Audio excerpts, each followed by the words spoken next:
La siguiente conferencia la imparte la profesora Carmen Espejel Alonso, cuyo título es Reinventar el patrimonio construido. Bueno, la profesora Carmen Espejel es arquitecta, es catedrática de proyectos arquitectónicos en la Escuela Técnica Superior de Arquitectura de la Universidad Politécnica de Madrid. Su trayectoria se apoya en 3 áreas complementarias: académicas, investigación y profesional. A nivel académico ha impartido docencia tanto en España como en el extranjero. Su orientación en la investigación se centra en intervención en el patrimonio y en la vivienda. Dirige el grupo de investigación Vivienda Colectiva, ha escrito libros y numerosos artículos mostrando su pensamiento crítico. En el ámbito profesional dirige la firma Espejel Arquitectos, cuyas obras han sido reconocidas internacionalmente. Bueno, Carmen, gracias por venir. Como siempre, los julios son difíciles, sobre todo a los que estamos poniendo notas y esas cosas, ¿verdad? Muchas gracias de nuevo por venir. Yo, simplemente, y fuera de guión, si me permite, el difícil papel de los profesores de proyectos arquitectónicos con respecto al patrimonio, no cabe duda que es una asignatura difícil. Y aquí creo que nos encontramos con una de las profesoras españolas que mejor han sabido reconciliar ese mundo de posición crítica, profesional y académica, ¿no? Y que han sabido dar o están intentando construir una dimensión, yo creo que respetable dentro del proyecto arquitectónico hoy día. Y cuando digo proyecto arquitectónico me refiero no solamente al proyecto administrativo que se presenta en las gerencias municipales, sino a aquel proyecto que tiene una dimensión cultural, que es capaz de entender también los elementos fundamentales y cruciales que están detrás del propio elemento patrimonial. Por tanto, muchísimas gracias no solamente por tu trabajo, sino por venir aquí a nuestra sede. Muchísimas gracias a vosotros por haber contado conmigo y por invitarme y por estar aquí. Muchas gracias, además, por esas palabras tan cariñosas. Reinventar el patrimonio construido. ¿Qué es para mí el reinventar el patrimonio construido? Es reconocer el pasado, es recorrer nuestra memoria y es participar de la tradición, pero de manera activa. ¿En qué sentido? En el sentido de alimentar la materia proyectual en lo sustancial y no solo en lo epitelial. Para mí, el nudo gordiano, digamos, reside en ser capaz de establecer genealogías entre proyectos de arquitectura, procurar visiones cruzadas y entre la historia y la contemporaneidad. Digamos, ese es un poco lo que voy a presentaros hoy. Explicar el presente desde el pasado y lo pretérito desde lo actual. La cuestión es indagar, reciclar y encadenar el antes, el ahora y el después. Así nos lo indica Bourdieu en su soporte de postproducción. Dice: reescribir la modernidad es la tarea histórica de los comienzos del siglo XXI, ni volver a partir de cero, ni quedarse atiborrado por el almacén de la historia, sino inventariar y seleccionar, utilizar y recargar. La cultura mundial, para él, dice, es una caja de herramientas y no tanto, digamos, no es para no producir un relato unívoco y una gama de productos, sino para hacer un espacio narrativo abierto. Bourdieu dice que revisar, reorganizar, reutilizar, redefinir, volver a capturar o reciclar lo existente es específicamente una condición del siglo XXI. El siglo XX fue construcción y el siglo XXI es reutilización. Interpretamos la historia en términos de avance y no de obstrucción. El estudio de la arquitectura precedente, me encanta esta fotografía del Teatro Marcello, ¿no? Porque eso que ven arriba son viviendas. Es verdad que de una burguesía culta, digamos, económicamente también muy pudiente, pero es un teatro que se ha mantenido y que se ha mantenido también gracias a esa reutilización como viviendas permanentemente. El estudio de la arquitectura precedente, decía, no debe entenderse solo como un inventario y recopilación o como un resumen histórico, sino más bien un conocimiento de sus raíces, del origen, ¿no? Una suerte de palimpsesto infinito que diría Roland Barthes. En esta pequeña presentación que hago antes de entrar a hablar de 6 proyectos específicos sobre patrimonio, un rango de patrimonio menor respecto a todo lo que hemos visto en la magistral conferencia anterior, donde vamos a tener desde ejemplos heterodoxos hasta ejemplos más ortodoxos. Bueno, esto es una pequeña presentación primera donde hablo de, o muestro ejemplos así radicales sobre la reutilización del patrimonio. En este caso, con Herzog y de Meuron en la Ópera de Hamburgo, en la Filarmónica de Elba, que es del año 2016, casi todos los ejemplos son ejemplos contemporáneos. Y digo que es necesario proyectar más desde la memoria que desde la historia. ¿Y por qué digo esto? Porque la memoria olvida, ¿no? Y proyectar es elegir, pero también olvidar. Por eso pienso que hay que conocer bien la historia, pero también hay que pensar desde la memoria, ¿no? Gropius se hacía esa pregunta de arqueología o arquitectura.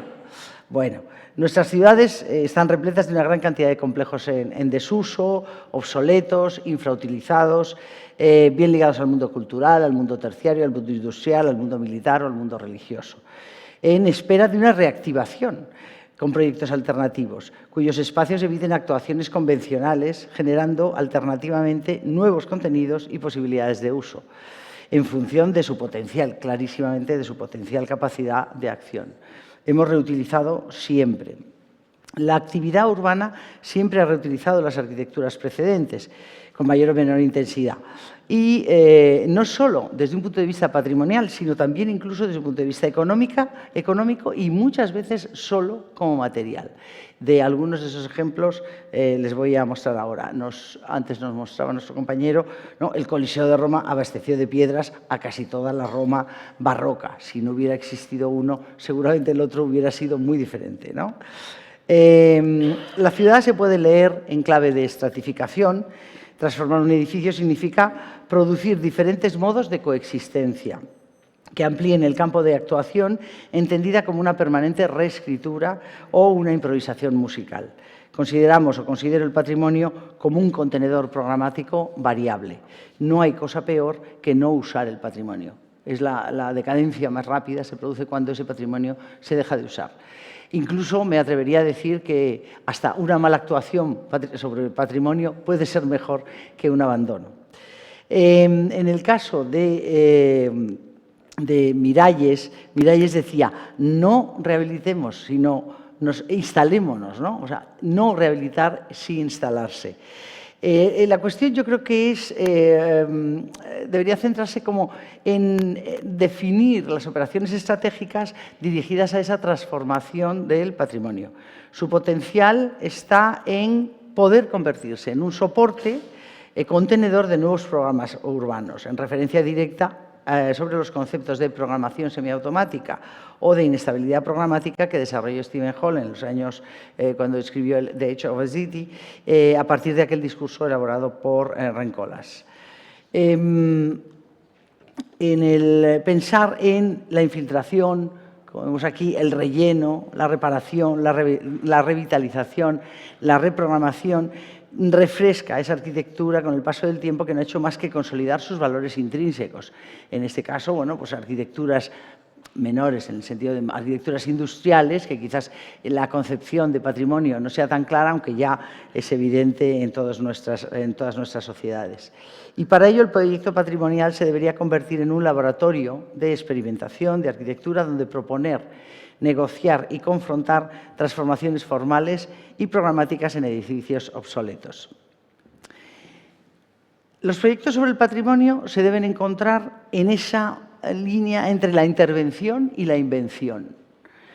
Pues en palabras de Lina Bobardi es construir otra realidad. Realmente mucha parte del patrimonio, que voy a mostrar hoy, es un patrimonio que lo que hace es construir un nuevo proyecto, una nueva realidad, y por lo tanto se mantienen los valores patrimoniales, pero también entran en conexión con una reutilización contemporánea del mismo. Bien, las estrategias, he dividido los 6 proyectos en 6 conceptos, que son la superposición, el palimpsesto, la ruina, digamos, estratégica o la ruina operativa, el contexto urbano y la identidad icónica.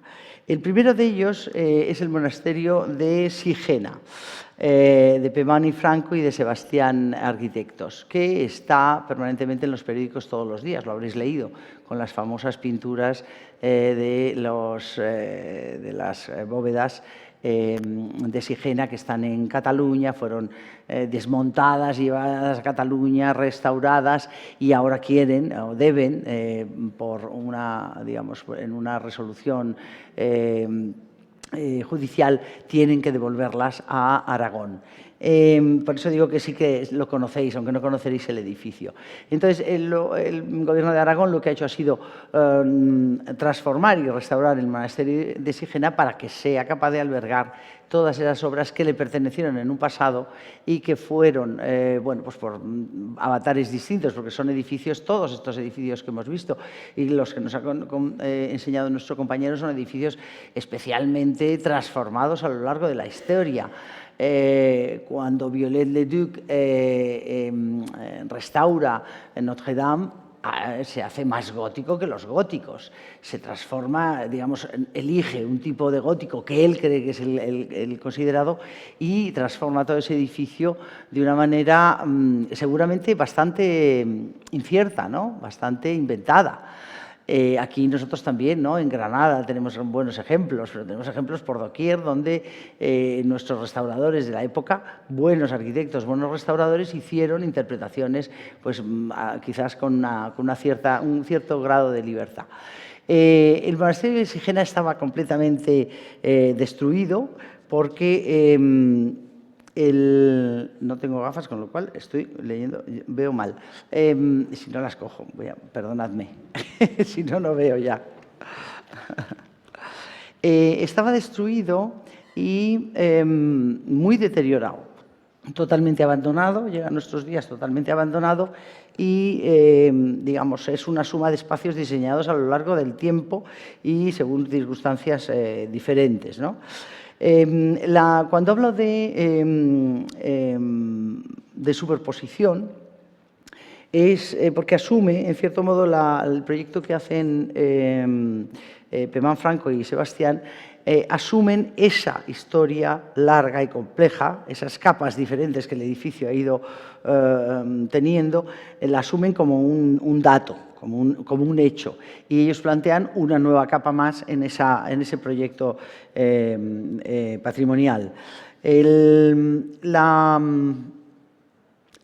La cuestión es, digamos, quedaba muy poquita parte más o menos conservada en relación a la iglesia y a la panda que hay en el sur, y la panda, el lado este y el norte, prácticamente queda la estructura, unos grandes arcos que ahora veremos, y sin cubierta, sin segunda planta. Por lo tanto, la manera en que trabajan ellos es entender, por un lado, que digamos, que tienen que utilizar distintas estrategias para cada uno de los puntos que tocan. Hay estrategias específicamente que son de restauración, como puede ser la capilla. Hay otras estrategias que son de superposición, de mejora de las ruinas que reciben. Y otra que, como ven aquí, es una estrategia de superposición de nuevos elementos estructurales para mantener bien los antiguos, para protegerlos, o bien para completarlos y hablar de lo que era la entidad fundamental de este monasterio, que es el claustro y las naves que lo construyen. Es un edificio que se declaró en 1923 Monumento Nacional y en el 36 tuvo un incendio que dejó totalmente desprotegidas las pinturas que están ahora en discusión, las pinturas románicas de la sala capitular. Fue José Gudiol el que las extrajo de forma un poco precarias y se las llevó a Cataluña, donde fueron restauradas y mantenidas. Y ahora la discusión es esa vuelta. Chueca, en el año 55, se propuso recuperar el monasterio en su unidad estilística. Intervino en la iglesia y en el refectorio. Por eso digo que ahí el trabajo que hacen Pemán y, a ver, que soy un desastre para los nombres, sí, Pemán y Franco y Sebastián, es prácticamente de mantenimiento de lo que existe, y donde trabajan fundamentalmente son en estas dos salas que están tocadas. Bien, la manera, ¿no? Es, dicen ellos, aquel esqueleto no podía tratarse como un resto arqueológico porque se habían recuperado ya partes del monasterio. Esto que he dicho de Fernando Chueca en el año 55. Tampoco era factible el tipo fundacional porque suponía obviar toda su evolución. No podíamos volver al comienzo. Y ni siquiera se podía recomponer la segunda planta porque no había datos. Por lo tanto, se trataba de recuperar la presencia, que me interesa ese término, la presencia de aquello que da sentido al monasterio, como he dicho, el claustro y las naves. El monasterio sufría también un tema de humedades importante porque hay un agua subterránea que lo atraviesa, la arenización de la piedra, digamos, había problemas técnicos importantes. Y entonces, en todas las fases de intervención que se ha hecho sobre este edificio, la primera de ellas fue un drenaje profundo por gravedad en el año 2002. Después se han hecho ya el resto de las naves que van a servir al museo que va a exponer esas pinturas que están en Cataluña. Los tres materiales con los que ellos han trabajado es el hormigón en masa, bastardo, el tapial de hormigón y el ladrillo. Y la capilla barroca, como digo, pues aquí se ve muy bien, ¿no? Todo lo que se encuentran y todo lo que ellos van proponiendo de superposiciones donde se pueden leer perfectamente todos los avatares de este edificio. Digamos que es una intervención en patrimonio, yo creo que bastante ortodoxa, muy elegante, son unos tipos que trabajan especialmente bien en temas patrimoniales, son unos buenos arquitectos. Pero ven, utiliza un tema muy bonito, ¿no? Que es esa, digamos, separación, por un lado, a través de los materiales, por otro lado, a través de una sombra que se produce entre todos ellos, y aquí lo vemos muy bien, con esas nuevas fenestraciones o con esos nuevos muros de ese hormigón vasto hecho con cajas y que protegen el zócalo existente. La capilla, que es una restauración más ortodoxa, y las naves. Lo que se encuentran son esos arcos estructurales, puramente la estructura, y ellos lo que hacen es rematar, finalizar y utilizar en esa superposición todo el mobiliario que, digamos, entra muy bien en diálogo con lo que era el edificio, pero que alberga pues, instalaciones, todo el tema, por ejemplo, de climatización está debajo de los bancos, etcétera, etcétera, ¿no? Es muy interesante con esa madera, con ese recuerdo, en cierto modo, a lo que eran también los muebles históricos, pero que son totalmente contemporáneos. Y esa alfombra de cerámica que también protege las instalaciones y, por otro lado, también protege del subsuelo húmedo que, en cierto modo, ha desbaratado un poco también el edificio, ¿no? Muy elegantes, todo lo que son las nuevas vitrinas para exponer los objetos. Y que finalmente supongo que llegarán esas pinturas y serán albergadas en este espacio. Ahí se ve perfectamente en esa sección constructiva como, ¿no?, el mantenimiento de la estructura, unas cubiertas planas, digamos, porque no se desconocía cómo eran, no había datos suficientes sobre la segunda planta de esas salas que conformaban el claustro, y finalmente, bueno, pues esa introducción de esos pequeños mobiliarios, esa superposición de esos pequeños mobiliarios en madera o esta superposición de materiales diversos y distintos que explican claramente cuáles han sido los tiempos de construcción y las formas de construcción en cada momento. La siguiente la he denominado palimpsesto, que es ese manuscrito antiguo que conserva las huellas de una escritura anterior que fue borrada. Pero es Soto de Moura, es el convento de las Bernardas, que se hace entre el 2006, toda la rehabilitación, y el 2011, para transformarlo en un conjunto residencial. Es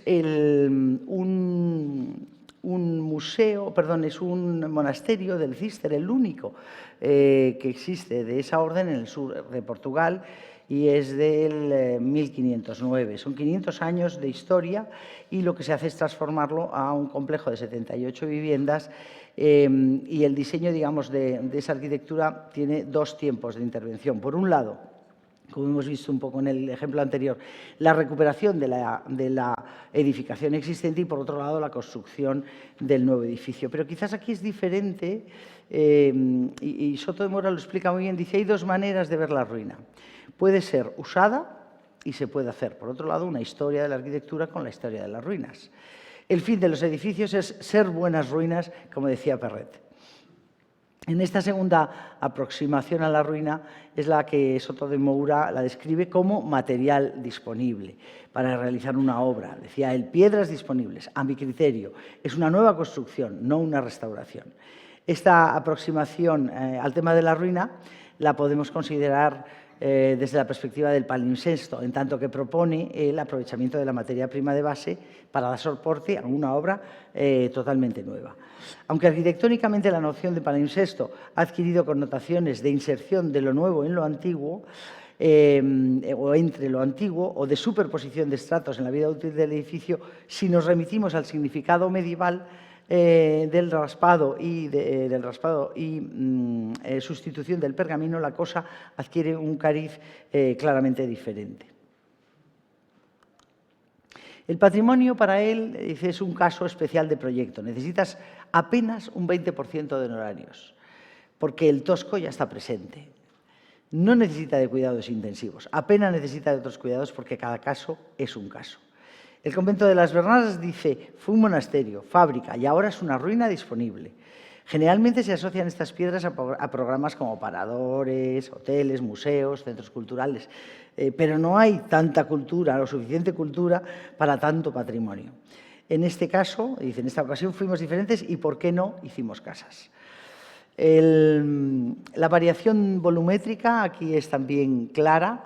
El proyecto, ahí vemos lo existente y iremos viendo ahora las grandes transformaciones, la importante transformación que hizo en la parte derecha del edificio donde estaba el huerto, con la construcción de un edificio digamos, completamente nuevo, que muy bien metido, porque Soto de Moura es un artista, vamos, un gran arquitecto, muy bien metido, más bajo que el resto, pero con una arquitectura totalmente contemporánea, dialoga yo creo que con muchísima calidad entre lo viejo y lo antiguo y lo nuevo. Las estructuras tuvieron que ser reforzadas porque no funcionaban frente al sismo, etcétera, etcétera. La calidad era una calidad bastante baja. Y además, claro, la proposición de nuevos, como veis, esta era la que les comentaba, que es el ala de las nuevas viviendas, pero también, digamos, todo lo que eran las habitaciones también son reutilizadas para viviendas de nuevo porte. Digamos que la reutilización, aquí están un poco las secciones de cada una de esas viviendas contemporáneas, dentro de ese, en algunos casos, dentro de ese cascarón antiguo y en otros casos en un edificio nuevo. Pero el gran problema de este proyecto, el gran problema con el que se encontraban es que ese número extraordinario de viviendas que estaban introduciendo, digamos, lo que producía también era una fenestración muy grande en unos muros me parece que eran como de 1,20, 1,30 metros de profundidad, que necesitaban ser abiertos y, como digo, con una fenestración nueva. Pero eso, que para un arquitecto corriente significaría un gran problema, para Soto de Mora fue la clave para darle esa unidad completa a todo el edificio. Aquí vemos en esos alzados y en esos dibujos de él cómo la fenestración toma digamos, es un poco el leitmotiv que une todo el proyecto. Al final, lo que él trata de buscar es una unidad para todas las distintas actuaciones que se van produciendo en el proyecto, ¿no? Todas esas nuevas ventanas están recercadas con hormigón y, bueno, reutilizan muchas de ellas, muchas de las que ya existían, o las rehacen en cierto modo. Y aquí vemos como también, ¿no?, esas grandes aperturas. Aquí se ve la parte más nueva en lo que era el antiguo huerto frente al edificio antiguo que mira a estas salinas tan bellas que están en esta zona. Aquí se ven las distintas fenestraciones, siempre cuando hay ese recercado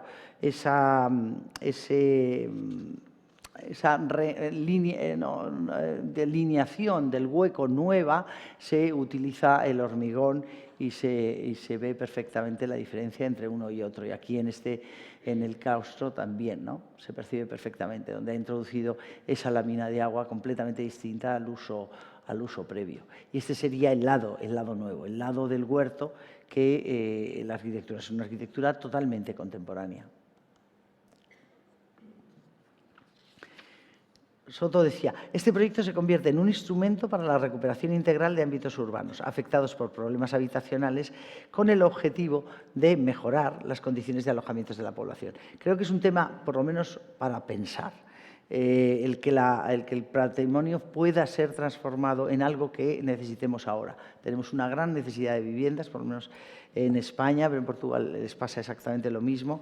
El turismo, además, ha hecho que muchas de las viviendas y de las personas que viven en esas viviendas en el centro hayan sido desalojadas, hayan sido, digamos, echadas a la periferia, y esta es una forma estupenda de mantener la iconicidad del edificio y, por otro lado, de reutilizarlo, que es, como digo siempre, la mejor manera de mantener el patrimonio. A nivel estratégico, vamos a ir yendo ya a los menos ortodoxos. Un ejemplo que seguro que conocen todos ustedes, que son las viviendas son la Catón y Basal. La Catón y Basal son unos arquitectos que han encontrado un nicho muy pequeñito y que siempre están dando con el martillo en el mismo yunque. Pero es impresionante porque, digamos, con tan poca... son arquitectos de la necesidad, son arquitectos que trabajaron en Francia, en África, en sus orígenes, y saben, como en Cuba, que una horquilla puede ser el arreglo de un motor. O sea, que saben trabajar con muy poco, ¿no?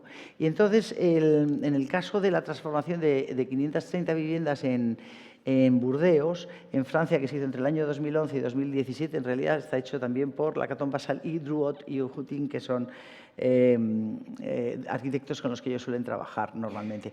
Pero está en la línea de Soto de Moura, ¿no? La demolición, dicen, es una solución cómoda y cortoplacista. Y nosotros pensamos que es una medida equivocada, la peor de las soluciones. Constituye una pérdida de la historia del volumen, un desperdicio de materiales, energía y dinero. Es una solución perdedora en todos los sentidos. Partir de situaciones existentes, en lugar de empezar siempre desde una tabula rasa, es más económico y sostenible. El balance es mucho más positivo en todos los aspectos, pero esencialmente en el social. Interesante cuestión, porque realmente aquí las personas que viven en estas viviendas, en estos edificios de los años 50-60, en los banlieues franceses, que son buenas arquitecturas en general, buenas arquitecturas residenciales, pero que se han quedado muy obsoletas, con esta intervención de pequeña escala, que además se hace exterior al propio edificio, se añade ese jardín de invierno y ese balcón al propio edificio, los propios habitantes pueden vivir dentro mientras se está haciendo toda la operación, porque es una operación externa, digamos, al edificio. Por lo tanto, no es solo una sostenibilidad material de lo que estamos hablando, sino también una sostenibilidad social. Fue premio Mies van der Rohe, este es el edificio original, fue premio Mies van der Rohe en 2019 y ellos ganaron el premio Pritzker en 2021, cosa extraordinaria para alguien que hace fundamentalmente viviendas. Han hecho otras cosas, escuelas, museos, etcétera, pero para gente que ha hecho fundamentalmente viviendas. A mí me parece un logro y extraordinario, ¿no? Son 4.000 viviendas, el edificio original y el edificio intervenido, que, como digo, añaden esa nueva fachada con un jardín de invierno, un invernadero y unos balcones, y lo que hacen es, por un lado, el famoso espacio plus de lo que ellos hablan, que es darle un espacio extra a esas viviendas que se han quedado, y como digo, ya obsoletas, una apertura de los huecos para recibir mayor iluminación y una amplitud también de superficie, ¿no?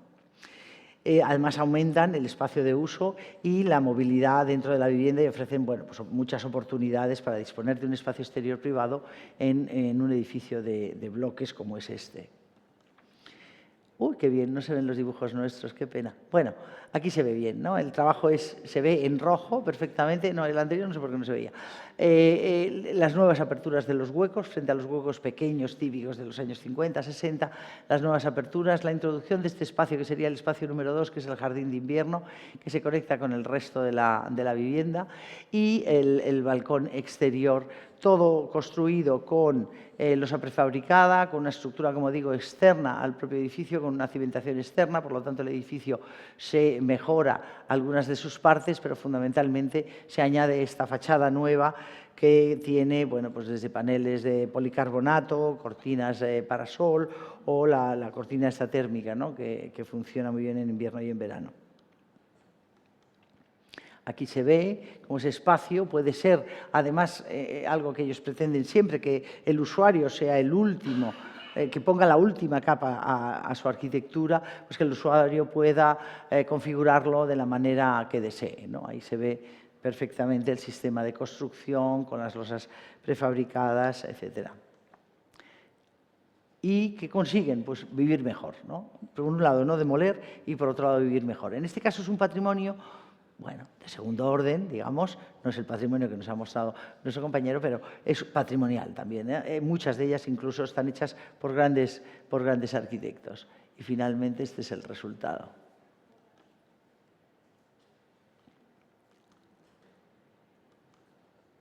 La ruina operativa. Creo que estamos viendo la antigua, da igual. La presentación antigua, pero no importa. La ruina operativa, ¿a qué denominó la ruina operativa, ¿no? Centro Europa y los países nórdicos valoran en un 50% la actividad asociada al reciclaje de arquitecturas existentes, lo que supone un cambio radical no solo en los sistemas constructivos, estructurales, sino también en los programáticos y en los normativos. No consiste, dice, no, en programar algo original, sino en transformar la materia original y someterla a un ciclo más de evolución. En este caso, estamos hablando de grandes edificios industriales, en los puertos, que ya han sido, digamos, separados de los centros urbanos y, por lo tanto, hay en estos países hay una gran cantidad de edificios de este tipo. Pero nosotros hemos reciclado mucho. Yo creo que lo que pasa es que se nos ha olvidado. Somos un poco nuevos ricos y ahora es todo construcción ex novo. Pero reciclar funciona.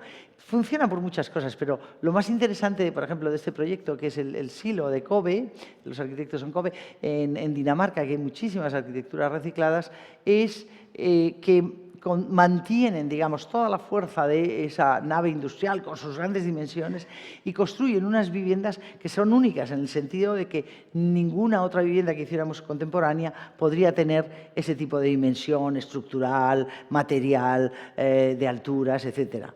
Yo creo que ese sacar el valor de lo antiguo para ya sea una nave o ya sea una capilla, para poderlo poner en la contemporaneidad y reutilizarlo es la clave de este proyecto.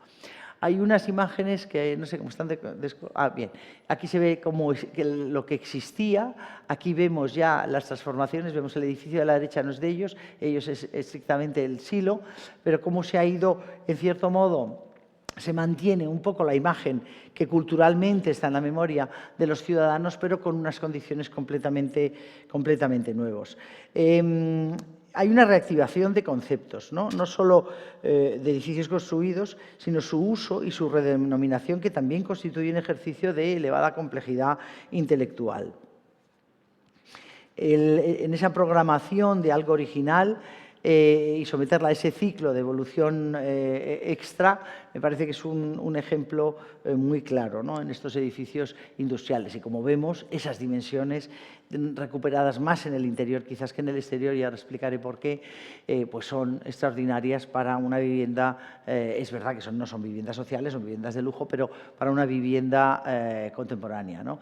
Entonces, aquí se ven perfectamente las celdas que constituían el silo, donde estaba el grano, y esa estructura prácticamente se mantiene, lo que les ha llegado a ellos se mantiene, y en esa configuración de esas piezas de buena dimensión, pues es capaz, una pieza de esas puede albergar un salón, pero también puede albergar una cocina, puede albergar un baño, digamos. Todo es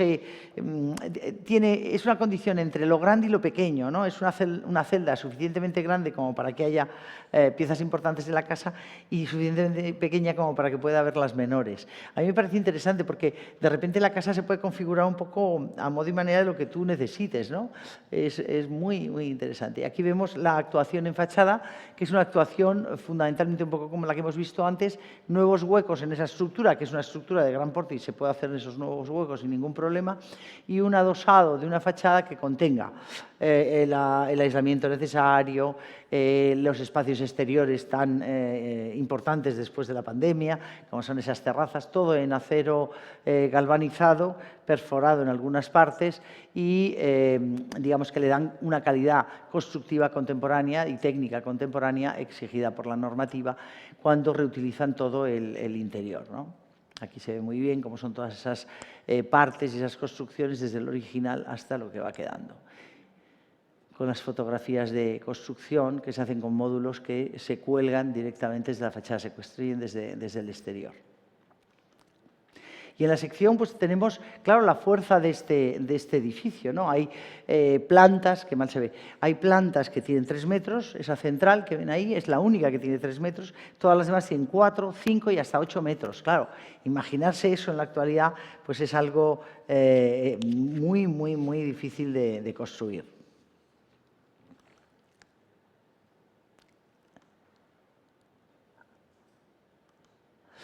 Bien, en cuanto al contexto urbano, voy a hablarles de un proyecto de Víctor López Cotelo en Santiago de Compostela, que yo creo que es un maestro de la intervención en lugares con una memoria constructiva, histórica, etcétera. Y digo contexto urbano porque realmente es lo más importante que tenía este lugar. Es el complejo de Caramoniña. Y él, yo creo que entiende el contexto no solo como un contexto físico, sino también como un contexto cultural. Este es el centro de la actuación y la clave está, a ver si, qué pena, bueno, está en entender todo este mundo en la transición entre el Parque de Bonaval, que tienen a la derecha, y la ciudad sin carácter de los años 60, más corriente, que es toda esa que ven en estas dos calles que van a morir a este lugar. Lo primero es la conexión, ¿no? Esta calle la transforma prácticamente en un espacio público importante para luego conectar a través de un puente con el Parque de Bonaval. Lo segundo es la escala, ¿no? Lo bien introducidas que están las piezas de nuevo porte. ¿No? Esa escala que en la línea de la calle superior y de la calle intermedia se hace con bloque lineal, mientras que en la Ruela, que es una calle específica como muy rural, ¿no? Es que son proyectos que están entre lo rural y lo urbano. Y Cotelo lo maneja muy bien porque ya había hecho otras intervenciones también muy importantes en antiguas fábricas, en antiguas vaquerías a lo largo del río que está próximo aquí a Santiago de Compostela. Entonces, en la Ruela lo que hace es buscar unas edificaciones menores que funcionan, digamos, que mantienen muy bien esa relación con el parque y con la calle peatonal ascendente, que es la Ruela. Y él lo hace a través de varias cuestiones. Uno es la tecnología, el material, la vegetación, la dimensión, la luz, el espacio, el orden y la emoción. Yo creo que la emoción, ya sé que suena un poco, digamos, místico, pero es importante. Digamos, la emoción, el entendimiento de este lugar como un lugar cultural. Esta Ruela es muy parecida. Él tiene unos cuantos muros existentes sin ningún tipo de cubierta, quedan unas pequeñas tapias, etcétera, y por supuesto que las reutiliza, pero luego él añade esa nueva construcción con piedra y vidrio, que está hablando claramente de la contemporaneidad, pero ¿no? Esa transición que hace que esta calle siga teniendo el mismo carácter que tenía, ¿no? la famosa Ruela. Aquí vemos las secciones, ¿no? Cómo se va adaptando a cada una de los encuentros que tiene y cómo a través de, por un lado, digamos, las piezas pequeñas y por otro lado los elementos lineales que se retrasan, que bajan de altura, etcétera, se liga a la ciudad antigua. Uy, qué cosa más rara, todo sale como en indio. Qué cosa más extraña. Bueno, aquí viene un poco el antes y el después. No sé por qué, sí, siempre hay algún problema con estas cosas. Pero ven la Ruela, con las edificaciones existentes, estas dos calles anodinas, que se ve también aquí en esta parte, pues el cómo va a rematar, cómo remata con un edificio más bajo, una cisura, una separación entre los edificios existentes y el antiguo, un retranqueo también en la alineación.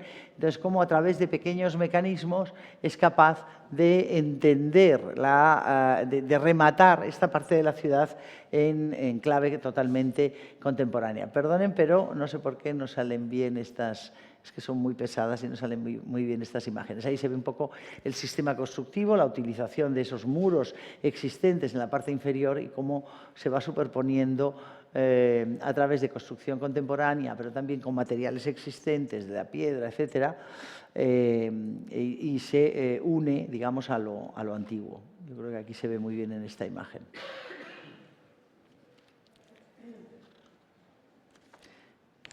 Aquí, ¿no? Exacto, ¿no? Como llega esa edificación vulgar, se separa, se retranquea respecto a la alineación y además baja la dimensión para entrar en contacto con el Parque de Bonaval y la dimensión natural, ¿no? Naturaleza y artificio, que decía antes mi compañero, lo natural y lo artificial, que es la misma cosa, arquitectura y naturaleza. Es un poco esta magia que tiene todas las obras de Víctor López Cotelo.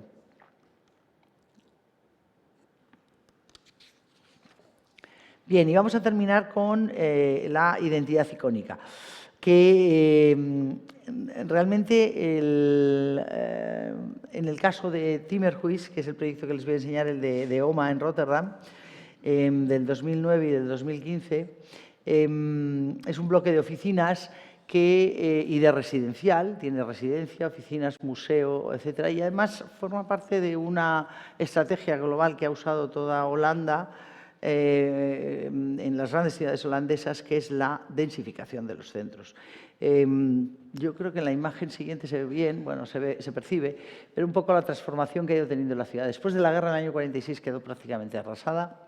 La modernidad construyó Rotterdam y lo que se pretende ahora es esa redensificación de puntos más o menos singulares urbanos, entre los que está el Timmerhuis, que está se construye aprovechando un edificio ya existente que era municipal. Entonces, este es el Stadttimmerhuis existente, que es una L, y sobre él se coloca esa nueva estructura. Una nueva estructura que, bueno, pues también se une, se separa, pero digamos, todo forma parte de un nuevo proyecto que tiene desde un pasaje transversal, la ciudad pasa a través de todo el edificio, tiene un carácter público, están las oficinas del ayuntamiento, pero también tiene residencia privada. Lo que utilizan es este sistema de pixelados y de retranqueos para ir subiendo hacia el centro y tener visiones muy distintas de este edificio desde lo lejos, que es un edificio más monumental, o desde cerca, que es un edificio que se adapta muy bien al contenido próximo. El edificio antiguo pues, se utiliza para oficinas y para lugares un poco más representativos de las oficinas, pero como a través de ese edificio que tenía que ser el más ecológico de Rotterdam en ese momento. Y ellos plantearon un edificio de vidrio, que claro, es una contradicción, ¿no? El vidrio con la ecología. Pero lo hacen bien porque, bueno, son unos grandes arquitectos, pero lo hacen bien porque es un vidrio técnicamente muy excelente, 3 capas, etcétera. Pero a mí lo que me interesa más es también como esa conexión entre toda la partición del muro de cortina en relación a la antigüedad es fantástico, porque por un lado, nos habla a través de los montantes importantes verticales de la condición vertical de los edificios clásicos, que llamamos clásicos, de los edificios existentes.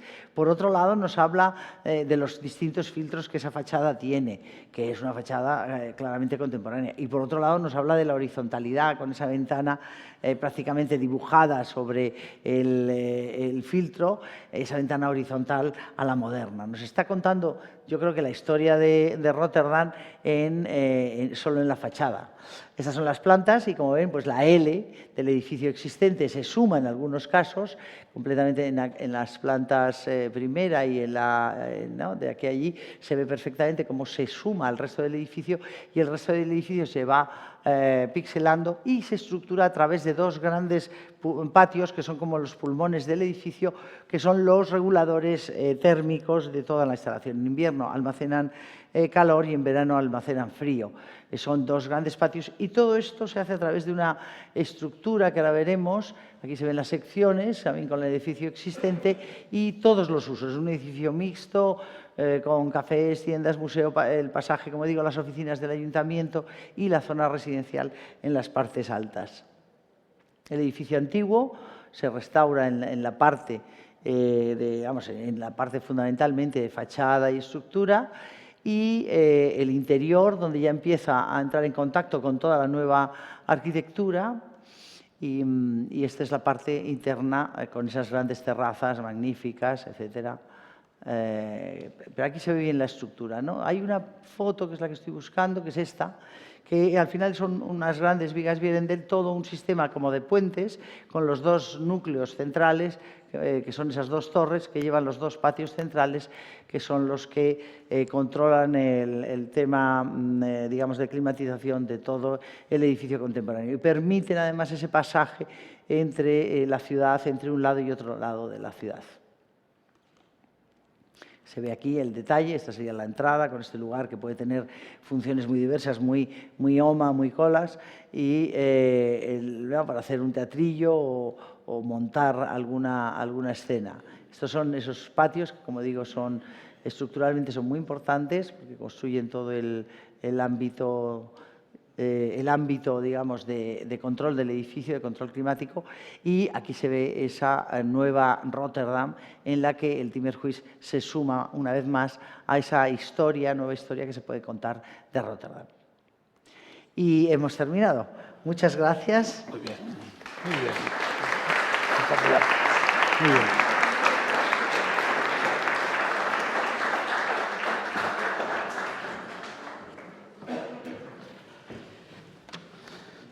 Bueno, siguiendo con el mismo... Gracias.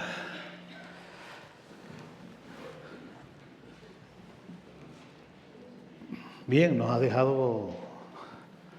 Bueno, siguiendo con el mismo esquema... No, siguiendo con el mismo esquema, pues los que tienen a hacer una pregunta, como siempre, 2 o 3 preguntitas, limitados en tiempo, obviamente. Por tanto, son ustedes los que...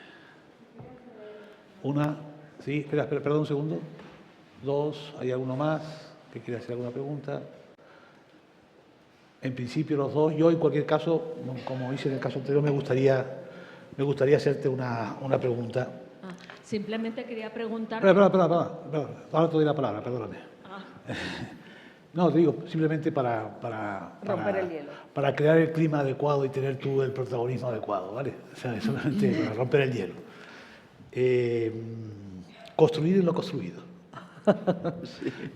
Es decir, construir en lo construido, pero sobre todo, a mi juicio, y creo que es el aprendizaje de tu extraordinaria posición, clara, precisa, que es poner en valor el proyecto o cómo el proyecto tiene que ser capaz de poner en valor el grado patrimonial o del elemento existente como condición sine qua non del propio proyecto.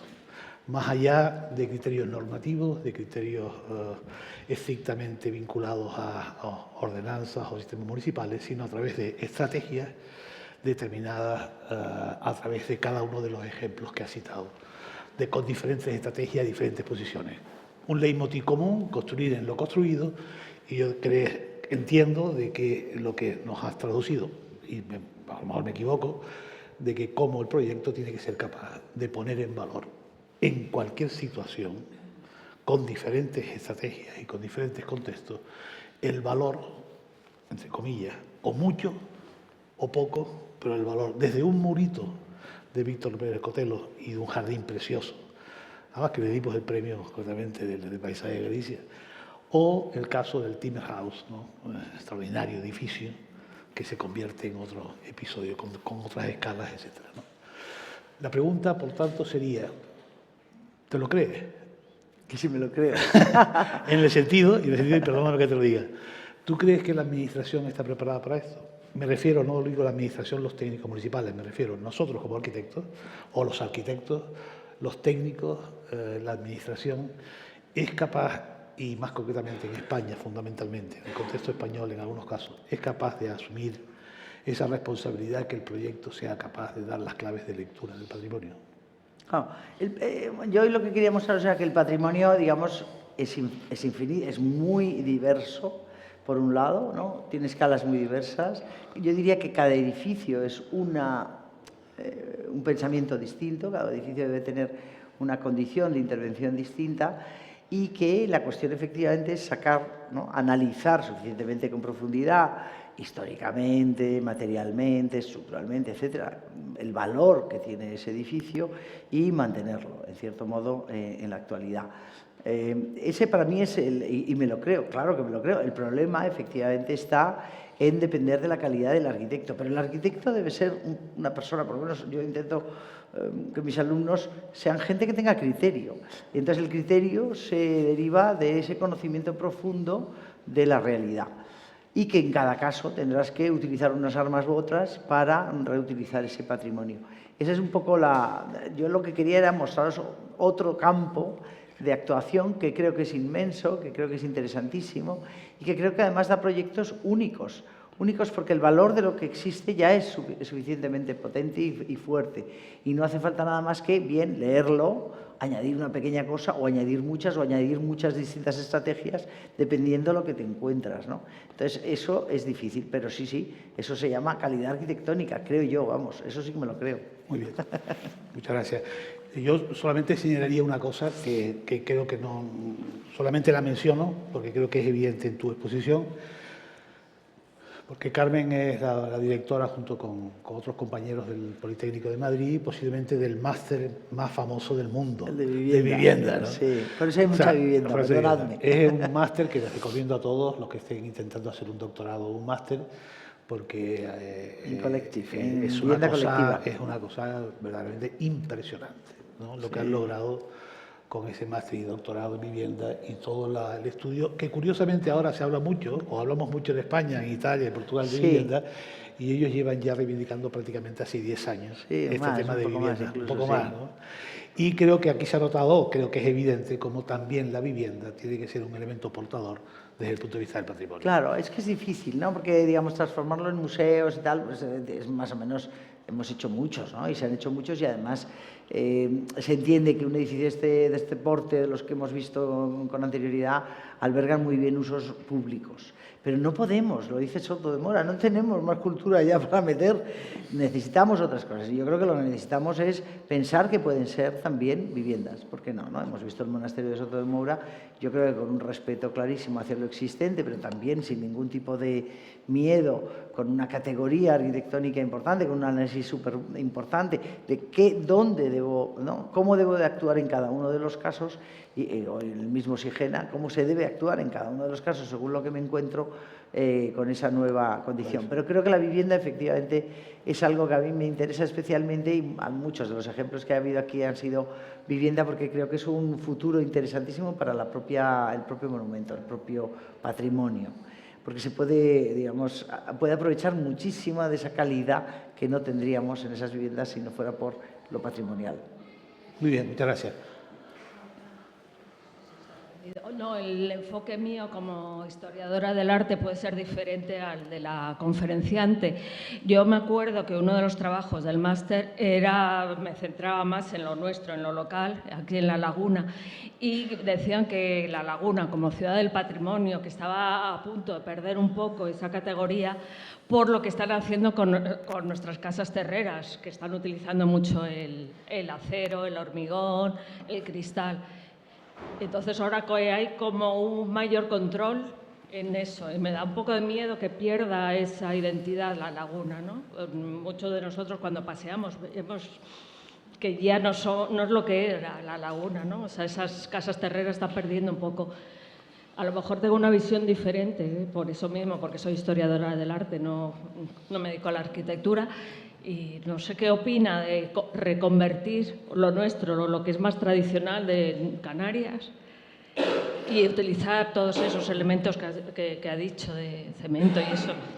Habéis visto casos muy distintos. Por eso son trabajado casos con piedra, trabajado con acero, trabajado con vidrio. Hombre, el acero y el vidrio es más de nuestro tiempo, pero la piedra también puede ser utilizada, como hemos visto, por Cotelo, ¿no? Tan magistralmente. Yo creo que la cuestión es pensar. Nosotros no vamos vestidos con viriñaques, nosotros no vamos vestidos, ¿no?, con antiguas ropas, porque no podríamos ni trabajar, o no podríamos trabajar de la misma manera, no podríamos, digamos, no está dentro de nuestra conciencia. Entonces yo creo que las viviendas, no podemos mantener las viviendas solamente por el hecho de mantenerlas como unas viviendas que no se puedan utilizar, que sean obsoletas. Las viviendas tienen que ser contemporáneas. Hay casos, por ejemplo, en Holanda, interesantísimos, el Kiefhoek, el barrio del Kiefhoek, intentaré acordar que fue un arquitecto municipal, que lo hizo como arquitecto municipal. Michel Leclerc. Michel Leclerc. No, ahora mismo no me saldrá. ¿Qué hacen cuando tienen que restaurarlas? Porque además tienen muchos problemas. Uno de ellos, la cimentación, que la hicieron muy escasa en su momento, porque andaban con mucha premura para hacer vivienda social, porque había una masa obrera trabajadora que emergía y no tenía viviendas, vivía malamente.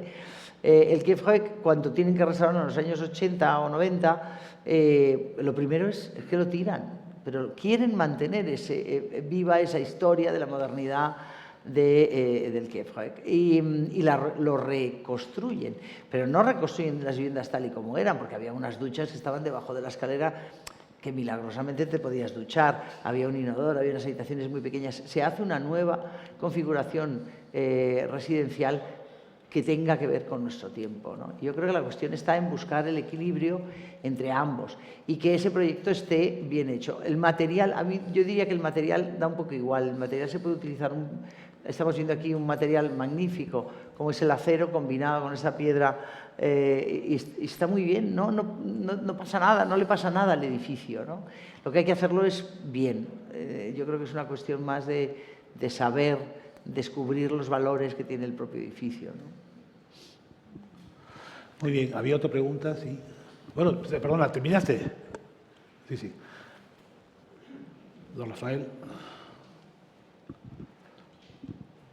Bueno, ya me presenté antes, Rafael Machado, Orotava, Asociación de Casas Históricas. Yo aquí no te voy a hacer una pregunta, sino una petición. Nosotros estamos acostumbrados a un panorama completamente distinto al que tú has descrito. Tenemos unas autoridades competentes en temas de patrimonio que es lo contrario a lo que has dicho. Es no a todo y hay esto ni poco menos que se parece a un museo que tienen que heredar como tal museo y como está las generaciones futuras. Yo lo que te pediría es que consiguieses algunas becas para algunos funcionarios y autoridades competentes en temas de urbanismo para que vayan a tu seminario y a tus doctorados. Bueno, aparte de este pequeño, desahogo por lo que uno tiene que sufrir con las administraciones locales, una pregunta que también es un poco asombroso, porque dices, es más barato, desde el punto de vista social y patrimonial lo entiendo, es más barato construir sobre cosas que ya están. Has puesto el ejemplo de ese convento de Tavira en Portugal, que no hacer algo nuevo. Y además luego has dicho algo que a los arquitectos no sé si les gustará. Dicen, no, si nosotros con un 20% de honorarios nos conformamos. No sé, eso lo decía Soto de Moura. Desarrolla un poco más la idea. No, a ver, la Cataluña se hablan del 50%, que se está ya que debería costar menos hacerlo sobre lo construido. Tenemos una estructura normalmente, tenemos una base ya construida que se puede reutilizar, ¿no? Es que yo creo que esa conciencia la tenemos ahora mismo en todos los campos, en el campo de la ropa, en el campo de la moda, digamos, la reutilización está en todos los lados. Entonces, ¿por qué en la arquitectura, que nosotros hemos reutilizado muchísimo, en España se ha reutilizado mucho, no sé, mercados medievales hechos con piedras romanas, etcétera, etcétera. ¿Por qué no lo estamos haciendo ahora? Pues porque, no sé, porque son esas miradas cortoplacistas, no miran más allá, ¿no? Porque son unas miradas, yo creo que muy cutres, en general, porque cuesta un poco más, es verdad que al arquitecto le cuesta más manejarse con existencias, pero por otro lado, pues tienes muchísimos datos ya, no tienes que andarte inventando nuevas historias, las historias están ya ahí metidas, lo que hay que hacer es saberlas leer, ¿no? Yo creo que esa es la cuestión. Y respecto al funcionariado, vamos, yo le llamo funcionariado, pero vamos, funcionarios en general de patrimonio son muy duros no solo aquí en Canarias, son muy duros en todos los lados. Nosotros hemos hecho cosas patrimoniales que no os he mostrado aquí porque no me parecían suficientemente importantes, pero donde ha habido muchísimo debate, hemos tenido reuniones, cientos de reuniones, para poder explicar, no sé, las capas de un edificio, ¿no? Cuando tú haces un buen análisis de un edificio existente para reutilizarlo, lo primero que tienes que saber es todas las capas que ese edificio tiene y cuáles son las que, bajo tu manera de entender, son las esenciales y cuáles han sido chaboleo, puro chaboleo. Eso cuesta mucho, les cuesta mucho a los funcionarios patrimoniales. No sé, porque entiendo que ellos se han quedado en el estilo toledano y quieren que hagas escaleras toledanas por doquier, o etcétera, ¿no? No tocar nada o hacer cosas como a la antigua. Nosotros no tenemos ni los materiales ni los oficios prácticamente para hacer y trabajar con materiales antiguos. Entonces, por eso recurrimos a los materiales contemporáneos, pero también porque son de nuestra época. En cada momento de todos los edificios que hemos visto, el arquitecto construye en su época y con los medios que tiene en esa época y con la visión que tiene en esa época y con el programa de esa época. No podemos estar, ¿no?, construyendo al modo y manera de los antiguos, porque ya prácticamente en España por lo menos no quedan oficios. En Portugal todavía quedan algunos, pero en España pocos, ¿no? Muy pocos. Y Cotelo es una excepción que utiliza, pues, no sé, piedras de desecho, por ejemplo, todos los costales, hace suelos con los costales que se tiraban y él los reutiliza, pero porque es un maestro de la construcción, por ejemplo, en piedra, ¿no? Pero no en piedra como los antiguos, sino en piedra como, en cierto modo, como en su momento, en su época, ¿no? Muy bien. Creo que hay otra pregunta. Bueno, una, dos, tres. No, hay una al fondo, me parece, que no ve. Sí, ¿no? Sí. Mucha polémica. Sí, ahí. Buenas tardes. Buenas tardes. Yo soy uno de esos funcionarios. Perdón. No sé si no sé si muy duros lo o poco. Sabía, no sé sabía si que me iba a encontrar con algo. No sé si soy de esos muy duros o poco duros. Pero yo, viendo la intervención, que me ha parecido interesantísima, yo la sensación que tengo oyendo el vocabulario que se usa de lo importante es el uso, lo importante es aprovechar los materiales, tenemos que renovar, tenemos que actualizar, tenemos que buscar. Me da la sensación que el patrimonio es el último de la fila. Es decir, yo vi el ejemplo, claro, son imágenes, realmente habría que contrastar la realidad. Uno de los ejemplos que más me impactó fue el Silo. Desde mi perspectiva, el Silo, que es una edificación de carácter industrial y que tenía unas características tipológicas muy claras, con la intervención que se ha hecho y sin entrar, evidentemente, a valorar la calidad del proyecto, porque ni soy especialista en esto, ni tengo capacidad para hacer esa valoración, la sensación que tiene un espectador, me da que hablo en boca de la gente normal, es que te pregunto, ¿dónde está el Silo? Es decir, reconviertes el Silo en un edificio de pisos destinado a un uso nuevo, que es el residencial.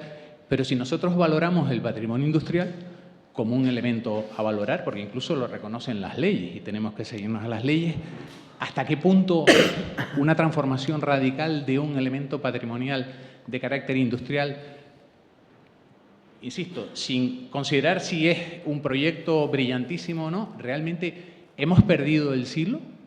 ¿O el Silo queda de una manera virtual o con una serie de detalles que solo son perceptibles para los súper especialistas que saben de lo que están hablando y no para la generalidad de la gente? Y por otro lado, nosotros que habitualmente nos llegan proyectos de intervención, estamos comprobando que en edificios que conservan los lenguajes arquitectónicos propios de nuestras islas, que en los últimos tiempos no difieren de los que encontramos en la península.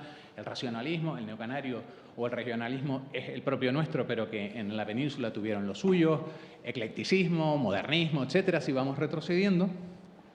Los arquitectos son capaces, porque los vemos todos los días, de, en un contenedor que conserva digamos, la autenticidad del proyecto original, que no olvidemos que en muchos casos son autores importantes dentro de lo que ha sido la historia de la arquitectura en nuestras islas, conservamos y al mismo tiempo somos capaces de que la gente viva como en el siglo XXI. De ninguna manera, como muchas veces o algunas veces se ha dicho, los técnicos que trabajamos en materia de patrimonio pretendemos que la gente viva como en el siglo XIX o que use la palangana para ducharse. Es decir, nosotros entendemos que hay que vivir como se vive en el siglo XXI. Y lo que hay que hacer es el esfuerzo de conservar la materialidad que ha llegado hasta nosotros y que tiene valor con esos elementos nuevos que tienen que ser puntuales y que te permiten vivir con todas las comodidades del momento, ¿no? Entonces, a veces, antes comentabas, hemos perdido la técnica tradicional. A lo mejor lo que hay que hacer es recuperarla. A lo mejor lo que hay que hacer es recuperar los oficios de la piedra, del barro, de las carpinterías tradicionales. Yo creo que hay un campo de posibilidades para intervenir en el patrimonio que los queda, sin necesidad de renovaciones tan potentes como algunas que se ven. Es cierto que la arquitectura, los ejemplos que has puesto, son, desde el punto de vista de la proporción, muy superiores a los que encontramos nosotros en la isla. Nuestra dimensión, nuestra escala es menor. Y también es verdad que, por ejemplo, las ruinas son un problema. O sea, ¿cómo recuperas una ruina? ¿Cómo intervienes? Posiblemente, de todos los asuntos a los que nosotros nos enfrentamos, el más complejo y el que más nos asusta y el que más vértigo nos da es el de las ruinas. Pero hay edificios relativamente bien conservados que no tienen por qué perder sus elementos característicos para que la gente viva con todas las comodidades del mundo. Y sobre todo, para nosotros hay una frase que es fundamental. El uso no puede prevalecer sobre el patrimonio. Todo lo contrario. El patrimonio es el que determina el uso. Si tu uso no cabe en un contenedor patrimonial, hay que buscarle otro. Ese es un criterio que nosotros hemos defendido y, bueno, pues en cierto modo, en ocasiones hemos logrado efectivamente reconducir las situaciones y otras veces es verdad que no lo hemos conseguido. Era simplemente una reflexión, realmente no era una pregunta concreta. Te agradezco el comentario. A ver, el silo está en todo el interior, lo habéis visto en las fotografías. Está, o sea, en cuanto cruzas la fachada, digamos, en cuanto cruzas la estructura, porque era una estructura que tenía que ser cerrada para que el grano no se fuera por los huecos. El silo está en toda su dimensión. Tiene además una parte pública en la parte inferior y en la parte superior, digamos que también hace que no solo los usuarios con suerte que pueden pagar esas viviendas pueden verlo y utilizarlo, sino también la población en general. Yo creo que se ve perfectamente toda la estructura que da vista, que es la gran potencia de un silo. Un silo es una estructura que tiene que soportar toda la presión del grano. Hay otro caso muy bonito, que no lo he puesto porque no quería insistir en los silos, que es el silo de MVRDV también en Dinamarca. Y que es muy interesante porque de lo que hablas es de que es una estructura. Son dos silos circulares, os invito a que los veáis, que se llaman Géminis. Pues son como, ¿no?, dos cilindros prácticamente, ¿no?, en contacto. Claro, ahí lo que se encontraban es que se abrían huecos, que era lo normal, meter las viviendas dentro del silo, que estaba vacío, ese no tenía estructura interior. Si abrías esos muros, que eran muy estrechitos porque la gran fuerza de la estructura se la daba su forma cilíndrica, desaparecía esa fuerza y se caía el silo. El silo se iba, ¿no?, al suelo. Entonces, la solución de MVRDV fue una solución estructural muy interesante, que es construir las viviendas colgadas por fuera y con una especie de contrapeso, contrapesarlas con una estructurita que había en el interior. Pero el gran vestíbulo era el interior del silo. Nunca hubiera nadie imaginado que uno pudiera vivir en una vivienda con un vestíbulo de 6 alturas o 8 alturas, con una dimensión enorme, y gracias a este edificio, a esta estructura, porque realmente es una estructura, no tenía una función de nada más que de silo, pudiera uno poderlo revivir en este momento, ¿no? Entonces, a mí me parece interesante, pues es como la otra cara de la moneda. No abren las fachadas, no mejora eso, sino que cuelgan las viviendas nuevas del exterior, que es lo que se percibe, y queda en el centro la estructura con las mínimas huecos posibles para que eso no se viniera abajo. Pero es una manera también de entender las estructuras industriales de esa época. Hay muchas en estos países, hay muchísimas en todos los centros, porque los puertos han quedado en el centro de la ciudad y se están reutilizando prácticamente casi todas las estructuras existentes, de una manera o de otra. Pero ahí está, digamos, el conocimiento técnico, constructivo, estructural del arquitecto para definir cuál es la estrategia más apropiada. Pero vamos, en este caso, efectivamente, el silo desde fuera sí se percibe la silueta, sí se percibe, ¿no?, cómo era la ciudad antes y ahora tiene un cierto parecido, por supuesto más alta, por supuesto más tal, y muy desaparecida con esa fachada que habla de la vivienda, pero en cuanto cruzas el umbral de la entrada tienes el silo en toda su dimensión. Sí, en cualquier caso, frente al término que José Carlos había apuntado, solamente como apunte, recordarles que la mañana en el debate, en el seminario, vamos a hablar precisamente de lo auténtico y de la autenticidad, claro, a partir del concepto de Nara, que yo creo que es crucial o va en la línea de la reflexión que ha hecho José Carlos. Claro, es que, bueno, entrar en debate sobre depende ese mucho tema. de lo que nos encontramos. Efectivamente. Bien, creo que hay 3 preguntas tomadas. Por favor, sí les ruego que sean breves, por favor.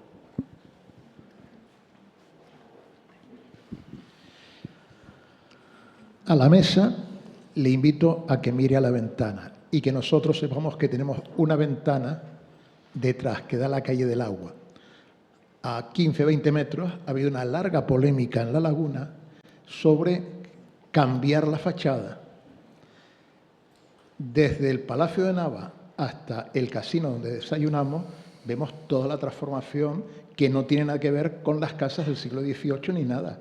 Esas están en este lado. Quiero decir, la mentalización de la población es fundamental. Se llevan unas grandes polémicas porque se rompe la normativa. En La Laguna lo único que se protege es la cáscara, no los interiores, claro, que es uno de los grandes, para quedarnos tranquilos. Y me centro no en las casas que se hacen en los años 20 con los balcones de cristal, sino en esa casa. Cuando vengamos mañana a desayunar por la sombrita, échenle un ojo. Esa puerta, que la hace Pepe Abad, la diseña, hay un excelente carpintero que lo pone, no es fea. Por la polémica se pone, pero no se la protege metiéndola 1,5 metros hacia adentro. No voy a defender esa puerta, lo que voy a decir es que el diálogo de la población, el diálogo con los técnicos, la exposición tuya, perdona, una delicia. Pero cuando nos venimos a esto, a dimensiones chiquititas, ese diálogo es el que hay que fomentar. Y no decir, se ha roto la normativa de proteger los cientos de casas tan.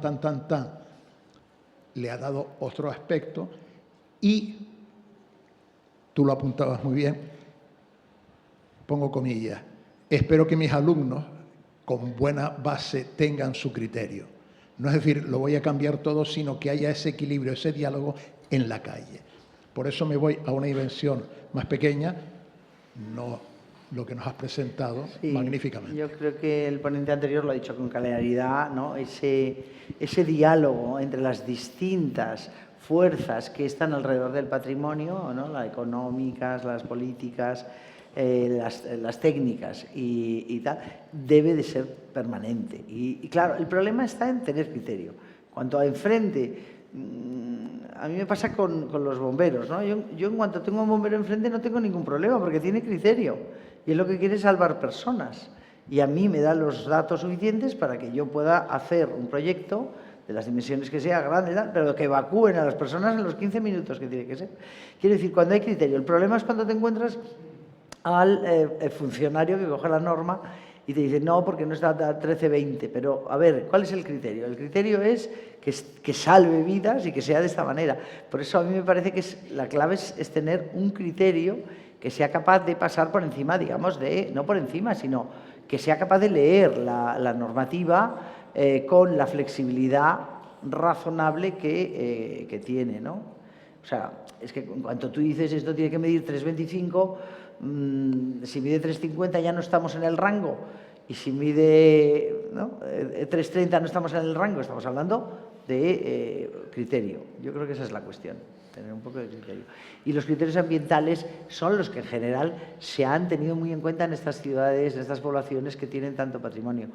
Lo epitelial, a mí eso me da mucha pena, por otro lado, ¿no? Porque no se valora prácticamente en los interiores, sí, pero y estamos haciendo una especie de ciudad fachadista absurda, que entras dentro y lo que tenemos es un vestíbulo malo, con unas escaleras cutres, y yo creo que hay que leer el edificio en toda su dimensión, en toda su complejidad. Pero bueno, ahí están también las normativas, que unas son solo epiteliales, otras son estructurales, otras son ambientales, otras son...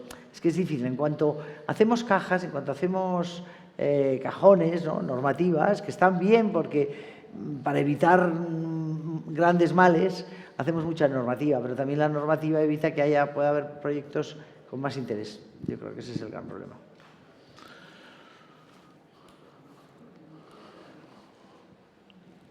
Creo que hay 2 palabras nada más. Sí. Ha habido debate. Enhorabuena, la verdad es que me ha encantado la presentación. Yo recuerdo una frase que decía, soy Araceli Raimundo, soy arquitecta, especializada en arquitectura bioclimática. Y recuerdo que un profesor en la Escuela de Madrid nos decía: lo que no es tradición es plagio, ¿no? O sea que la tradición tiene su evolución y no se pueden hacer los edificios con las tecnologías antiguas si tienes otra moderna que es más eficiente. Es evidente que hay elementos que proteger, por supuestísimo. Habrá que llegar a un acuerdo entre hasta dónde llega la belleza, digamos, del patrimonio y el respeto por lo ya construido y hasta dónde llega la habitabilidad y la salubridad de la habitabilidad dentro de esos edificios, ¿no?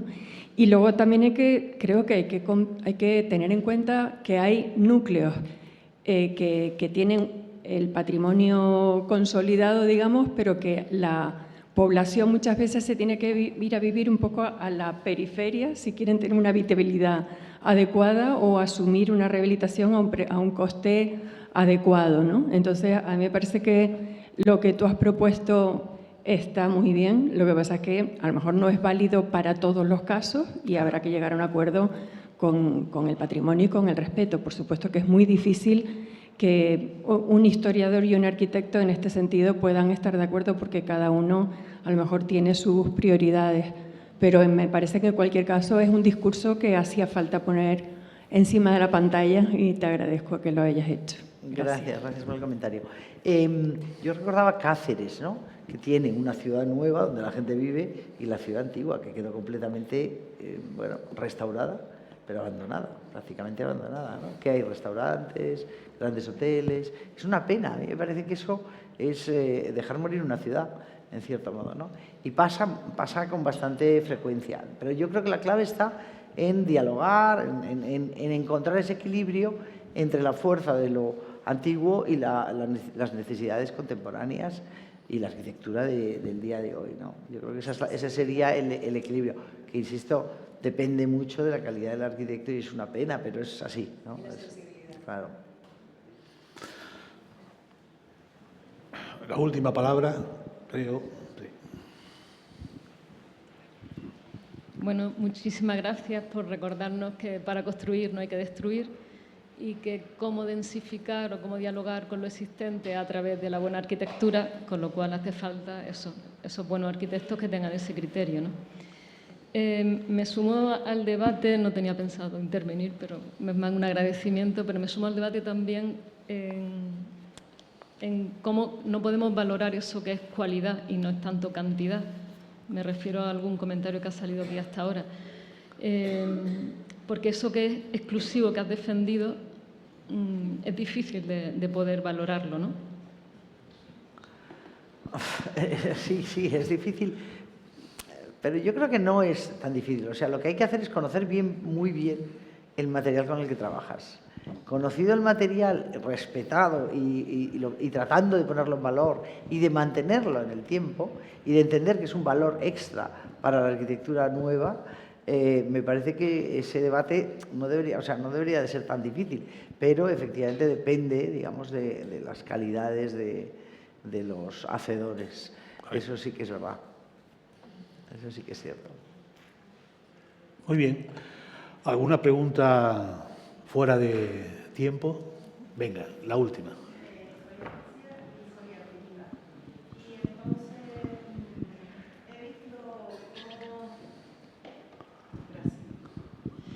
He visto cómo han restaurado algunas casonas canarias y me ha llamado la atención de esa restauración que hayan quitado elementos que son propios y que hayan puesto otros.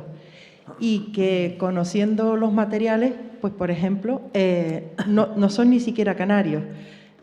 Hago un ejemplo claro, sobre todo en los edificios que tienen usos gubernamentales, y han quitado la piedra canaria para poner piedra china. Y eso me parece un atentado, porque me pregunto, ¿dónde van a parar todos los materiales que quitan de esas restauraciones y nos meten otros materiales que ni siquiera son canarios? Entonces, ¿dónde está el equilibrio? Claro, ahí está el criterio, ¿no? El criterio de entender que el kilómetro cero, construir ahora con kilómetro cero, sería una cosa absolutamente casi necesaria, mucho más si estamos en unas islas como aquí, que todo el transporte del material es muy caro, pero también estaría en revisitar la construcción de esos materiales a día de hoy, cómo se puede hacer sin la mano de obra que teníamos antes, ¿no? Y cómo se puede plantear una nueva, digamos, lectura de esos materiales en clave contemporánea. Me parece que eso, por ejemplo, no sé, hay un ejemplo muy bonito en Islas Baleares, el proyecto Posidonia, que reutiliza la Posidonia como un aislamiento, que era una cosa que se utilizaba tradicionalmente, etcétera, para aislar las cubiertas, que ¿no? En lugar de tirarla a la basura, la Posidonia, que es una alga, digamos, que cuando se seca y llega a las costas, lo que se hacía era tirarla. Entonces, ¿cómo la reutilizan para el aislamiento? O, por ejemplo, no sé, fábricas de cerámica existentes en esa isla que las han puesto en funcionamiento, las están metiendo, digamos, como en más carga, para realizar esos materiales, pero con condiciones mejores, más actualizadas del día de hoy. Entonces, todo eso yo creo que forma parte también de, alguien hablaba aquí de los contextos, ¿no? Me parece que era el funcionario, mi compañero el funcionario, que yo también soy funcionaria, el contexto de volver digamos, a poner en marcha la construcción como se hacía antes. Yo creo que es, digamos, revisitarla y ponerla en la actualidad, pero que puede ser, ¿no? O sea, al final necesitamos volver a mirar al pasado también con el conocimiento que ellos tenían, ¿no? Y esa sabiduría la podemos volver a reutilizar ahora. Por ejemplo, a nivel de sostenibilidad es clarísimo. La sostenibilidad pasiva, ¿no? Que era orientar las cosas bien, ponerlas en un buen sitio, etcétera, es una cosa que entendemos que es sustancial y que es muy barata, por no decir casi gratuita. Y eso se perdió porque la tecnología nos comió y podíamos hacer grandes muros de vidrio con mucho aire acondicionado. Pero en este edificio que hemos visto, por ejemplo, de Timmerhuis, cómo se pueden combinar ese vidrio con un sistema pasivo de 2 patios, a mí me parece brillante, ¿no? Entonces eso, quizás lo que haya que hacer es leer el pasado, extraer más conocimiento del pasado, con ojos distintos, porque ahora tenemos los ojos de la sostenibilidad, los ojos de la materialidad, de trabajar con lo local, etcétera, y eso se puede hacer en las arquitecturas precedentes, pero desde luego poniéndolo en nuestro momento. Yo creo que se debería de hacer así. Muy bien, muchísimas gracias, Carmen, muchísimas gracias a todos.